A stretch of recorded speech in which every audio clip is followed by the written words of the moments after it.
당신의 포트폴리오를 점검해드립니다. 전지적 보수 시점. 오늘은 어떤 분이 신청을 해주셨는지 함께 만나보겠습니다.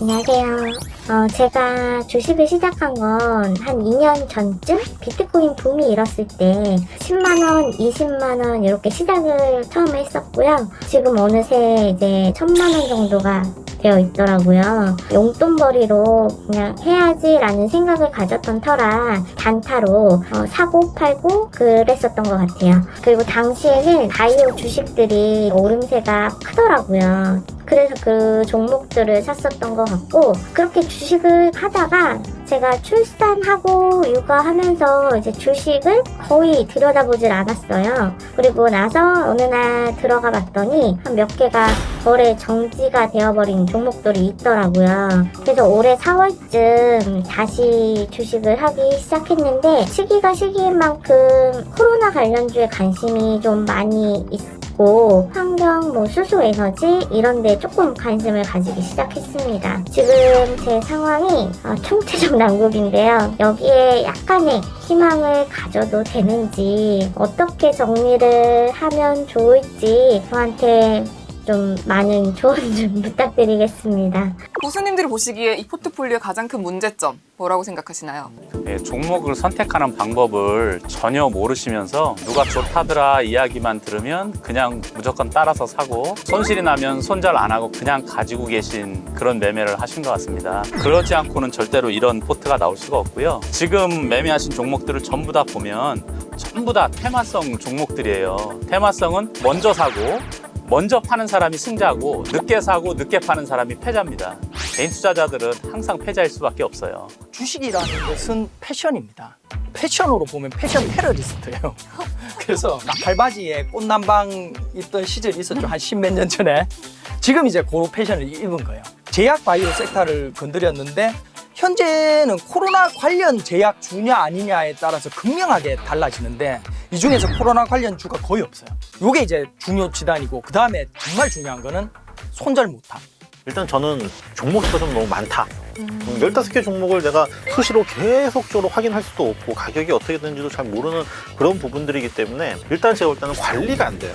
어떤 종목 같은 경우에는 비중이 1% 미만이에요. 사실 계좌에 큰 영향을 주지 않거든요. 이런 종목들을 차라리 그냥 과감하게 정리를 하는 게 제가 볼 때는 가장 깔끔한 포트로 만들 수 있는 하나의 지름길이 될 수 있을 것 같습니다. 그 다음에 이제 그 종목을 이제 보게 되면은 이 제약 바이오 섹터 종목들이 굉장히 많습니다. 신청자분이 바이오주들을 가지고 있지만 시장에서 바이오주들이 꾸준히 상승을 했던 거에 비해서 큰 수익을 거두진 못하셨거든요.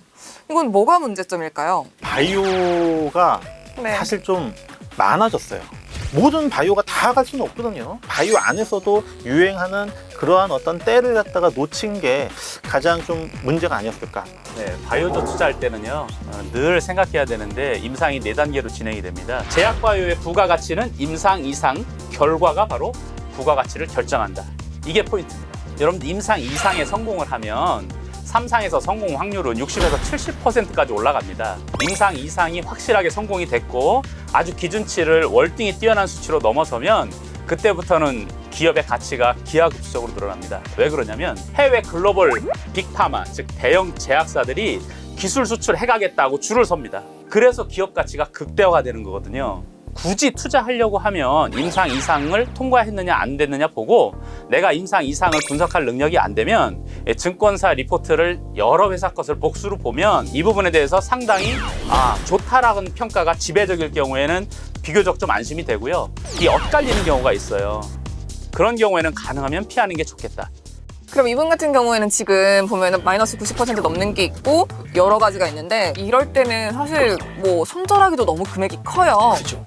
그럼 어떻게 해야 하는지. 당신이 어디서 무엇을 하는 누구이든 간에 그냥 내가 이 포트라면 현재 자리에서 그냥 다 손절하고 새 출발하십시오. 내가 지금 가지고 있는 종목이 상승 가능성이 있는 자원이 아니라 끊임없이 나의 계좌에게 손실을 안겨주는 짐입니다. 나 정말 손절 못하겠고 마이너스 90%고 나 손도 못 댈 것 같아. 그럴 때 어떻게 해야 되느냐? 하루에 10주도 좋고요, 100주도 좋아요. 할 수 있는 만큼만 매일매일 그냥 파십시오. 그렇게 팔다 보면 네. 이제 손절을 배울 수 있게 돼요. 저라면 이런 종목들을 조금 과감하게 좀 교체 매매를 했으면 좋겠고요. 똑같은 실수를 반복하지 않기 위해서는 최소한 재무제표는 보자. 그러면 위험 부담은 피할 수 있다. 테마성 주식이나 아니면 트렌드라고 해야 되나요? 3배, 4배 올라갔을 때 거기서 산단 말이에요. 그럼 그다음부터는 올라갈 가능성보다는 내려올 가능성이 월등히 높고 한번 내려오기 시작하면 3분의 1 토막, 4분의 1 토막이 난단 말이에요. 안 대표처럼 5% 밀리면 그냥 칼같이 손절해버리면 되는데 주린이는 하늘이 두 쪽이 나도 그걸 못해요. 가능하면 주린이는 가치주, 즉 현재 회사가 문을 닫아도 내가 산 금액의 70%, 80%, 100%를 회수할 수 있는 이런 종목으로 2년, 3년 또는 한 5년 정도 충분히 연습하신 후에 테마주, 급등주를 접근했으면 좋겠다는 생각이 들어요. 결론은 전부 매도입니다. 비슷한 의견인데 네. 손실률이 만약에 마이너스 50%다. 우리가 이제 흔히 반토막 났다라고 하잖아요. 반토막이 원금으로 가기 위해서는 100%가 올라야 돼요. 또 지금 보니까는 마이너스 90% 손실인 종목도 있어요. 이 종목이 원금을 가기 위해서는 10배가 올라야 됩니다. 거의. 매입가는 잊어라. 지금 현재의 이 포트가 나의 그냥 원금이다. 이제 시작을 한다라고 생각을 하시고 가셔야 마음이 좀 더 편해지면서 좀 더 오래 끌고 갈 수 있다라고 생각을 하는데 많은 종목들이 어떻게 보면 좀 회생하는데 시간도 굉장히 많이 걸리고 그 인내의 어떤 시간이 굉장히 고통스러울 수 있습니다.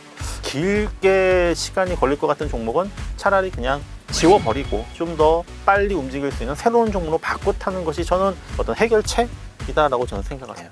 박 교수님은 몇 종목 정도가 적당하다?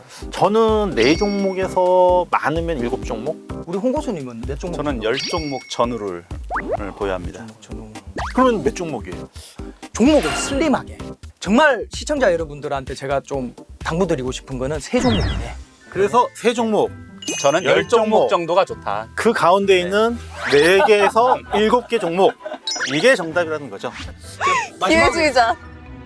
이분이 이제 관심 있는 섹터가 수소 에너지와 관련해서 좀 관심이 있다고 하셨는데 이 섹터에 대해서는 다들 어떻게 생각하시는지. 사실 글로벌의 주요 기업들이 탄소 중립을 선언하면서 수소가 친환경의 어떤 대안 이런 걸로 부각되고 있는데 네. 특히나 뭐 한화 그룹들이 주로 좀 이쪽에 요즘 핫하죠. 태양광을 이용한 그린 수소 에너지를 생산하는 거는 하나 솔루션. 이걸 저장하는 하나 파워 시스템. 그래서 수소 관련 섹터는 사실 코로나의 다음 대안으로서 상당히 유효한 섹터가 아니냐라는 의견이에요.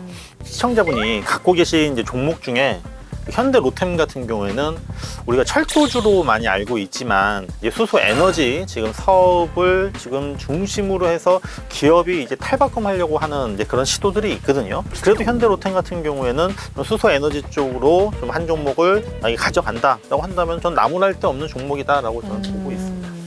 환경 문제도 중요하지만 더 중요한 것은 경제성이거든요.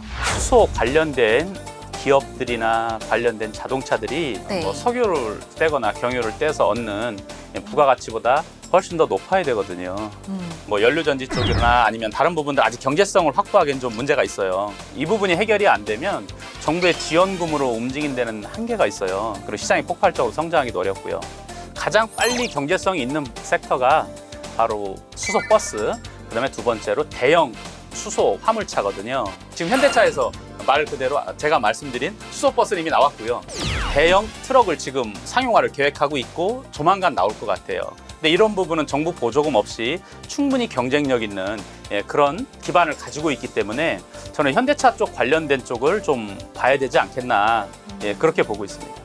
수소차를 발전시키려면은 네. 수소차는 어떤 방안 혹시 알고 있는 거 있으신가요?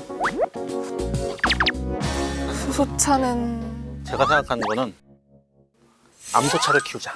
암소차를 키우자. 신박한 아이디어, 신박한 아이디어. 주식을 이제 중단했다가 다시 들어가 보니까 일부 종목이 거래 정지라고 떴다고 해요. 이런 힘든 상황을 안 겪으려면 어떻게 해야 될지. 뭐 거래 정지가 되면 할 수 있는 게 없죠. 지금 또 상장 폐지가 막 설왕설래되고 있는 신라젠을 가지고 있다. 지금 바로 파세요, 신라젠. 왜 상장 폐지 얘기가 오고 가고 있는 종목을 왜 가지고 있어요? 그게 빵원이 되는데? 이런 거래 정지 종목은 사실 겁을 내야 돼요, 시청자들이. 거래 정지되는 거를 우리가 재무제표상에서 아주 간단하게 볼 수 있는 방법을 팁을 하나 가르쳐 드릴게요. 유동부채 비율이라고 있어요. 우리 재무제표에. 이것이 600%가 넘는 게 지속이 되고 있다. 이런 종목들은 무조건 피하셔야 돼요. 아주 짧게 팁이라고 하면 드릴 수 있는 부분이 뭐냐면 네. 3월 달이 되면은 이제 12월 결산법인이 감사 보고서를 제출하는 기간이거든요. 네. 이때 이제 감사 의견이 뭐 의견 거절이라든지 뭐 한정 이런 판정 받으면은 거래 정지되고 또는 관리 종목 혹은 또 상장 폐지되는 종목들이 그때 굉장히 많이 나와요. 그래서 3월 달에 좀 주가가 좀 이상하다, 막 동전주 이런 종목들은 진짜 조심해야 됩니다. 종목 수가 좀 너무 많다. 전부 다 테마성 종목들이에요. 패션으로 보면 패션 테러리스트예요.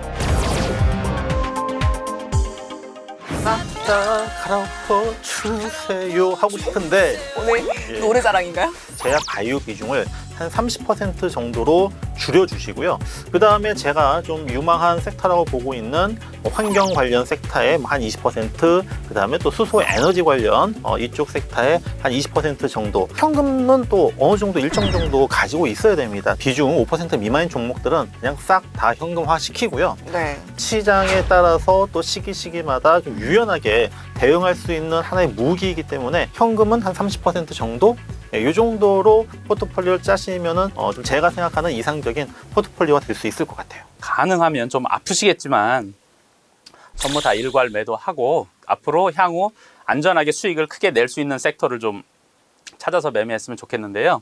조금 시간이 걸리더라도 제일 먼저 재무제표를 열어보시기 바랍니다. 재무제표 열어보시고 PER 10배 이내, PBR 1배 이내, 그리고 무엇보다도 가장 중요한 부채 비율도 100% 미만인 종목을 우선 선정을 하고 이 기업이 과연 성장성이 있느냐 없느냐를 신문이나 아니면 전자공시에 들어가셔서 기업 내용을 자세히 보시면 성장성이 있는지 없는지를 알 수 있어요. 그런 종목만 골라서 하시면 이런 참담한 계좌가 나올 수가 없습니다. 첫 번째 같은 경우는 임플란트 관련주를 중에서 한 종목을 좀 찾으셨으면 좋겠어요. 부채 비율과 자본 비율이 거의 1대1에 가깝고 수익도 잘 나고 있고 그리고 성장성도 중국 시장에서 아주 뛰어난 종목이 있어요. 재무제표 한 번만 딱 클릭해서 눌러보시면 찾을 수 있어요.